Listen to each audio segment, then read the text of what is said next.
Welcome back to my movie review series. Today's review will be the 1995 Disney and Pixar movie, and that is Toy Story. The movie premiered on November 22, 1995. The movie airs on ABC, Disney Channel, Disney Junior, Disney XD, FX, Freeform, originally streamed on Disney Life, and streaming on Disney+, Hulu, Apple TV, and Amazon Prime Video. In a world where toys are living things but pretend to be lifeless when humans are present, a group of toys, owned by young Andy Davis, are caught off guard when Andy's birthday party is moved up a week, as his family, including his mother and infant sister Molly, are preparing to move the following week. Andy's toys, including Bo Peep the Shepherdess, Mr. Potato Head, Rex the Dinosaur, Ham the Piggy Bank and Slinky Dog, fear that they will be replaced by new toys from the birthday. Sheriff Woody, the toys leader and Andy's favorite toy, sends out army men,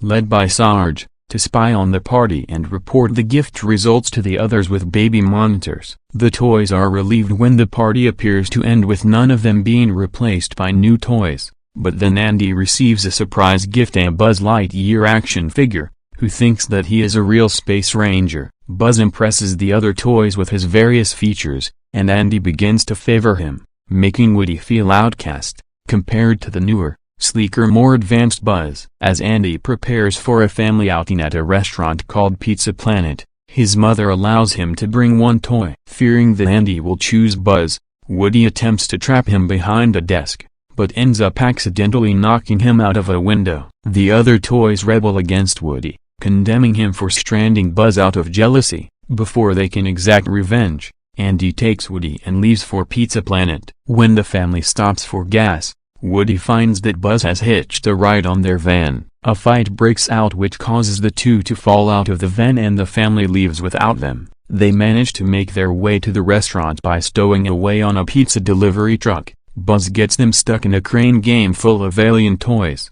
where they are salvaged by Andy's neighbor Sid Phillips, a mean-spirited spoiled brat fond of torturing, destroying and crudely customizing his toys. Now Woody and Buzz have to settle their differences and escape Sid's house before Andy moves. The story is brilliantly well written, yet it's also very simple. And while the concept of toys coming to life is nothing new, even at the time, what they do with the concept is really well thought out. It's also incredibly funny, charming, heartwarming, and even a bit suspenseful. The film has a great sense of humor and pretty much all the jokes and humorous bits get a good laugh, like the banter and quips between the characters, particularly Woody and Buzz, Potato Head sass, the visual gags, Woody getting slammed around in the back of the Pizza Planet truck, the Mrs. Nesbit scene where Buzz is completely blitzed, and even some morbid, dark humor like Woody holding and playing around with Buzz's dismembered arm. The film is also very heartwarming, which leads to some strong and charming bits, especially the evolving relationship between Woody and Buzz as they start off as bitter rivals,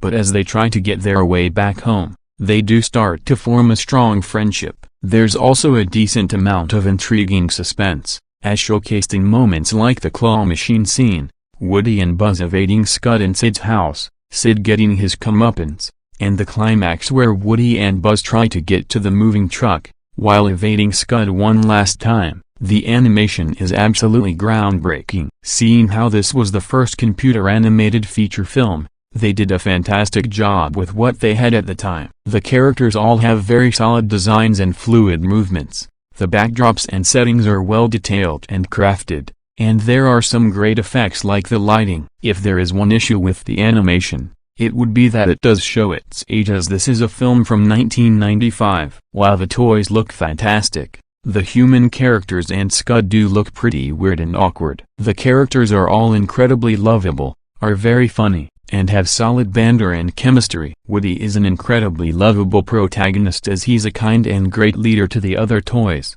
but does harbor jealousy and resentment towards Buzz when he enters the scene and steals his thunder. But even though he does get snippy towards Buzz and his delusions, it never gets to a point where he becomes unlikable, and he does start to comfort and warm up to Buzz after he realizes the truth about himself. He does also get some good laughs, and can be pretty crafty too. Buzz is also very lovable as he starts off thinking he's a real space ranger and not a toy. He's usually pretty brave and bold, but when he realizes the truth about himself, he starts to doubt himself until Woody motivates him to keep going, and becomes more down to earth. And on top of that, he's also pretty funny and snarky. There are also tons of very likable, funny, and memorable supporting characters like the laid-back and wisecracking Ham, the sarcastic and snarky Mr. Potato Head, the loyal and easygoing Slinky, the nervous and gentle Rex, the alluring yet kind-hearted Bo Peep,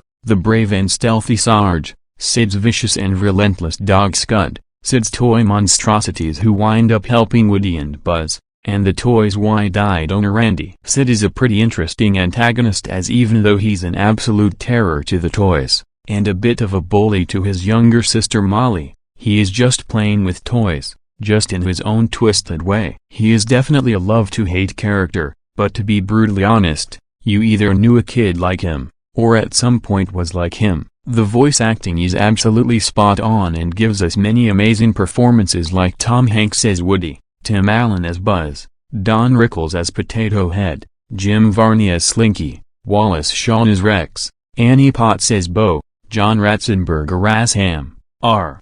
Lee Ermey as Sarge, Eric Von Detten as Sid, and many more. The music and songs by Randy Newman are incredibly well done, as the score is very upbeat and lighthearted, and the songs are very well written and performed, like the lighthearted and iconic "You've Got a Friend in Me," the upbeat "Strange Things," and the somber "I Will Go Sailing No More." Verdict: 15 out of 10. This is a spectacular piece of animation and cinematic history that expanded the medium of animation, that launched both a new method of crafting animated films, but also started a new legacy of films that can be considered equal to the legacy of Walt Disney Animation. And not only that, it's also an amazing start of the era of Disney Pixar movies.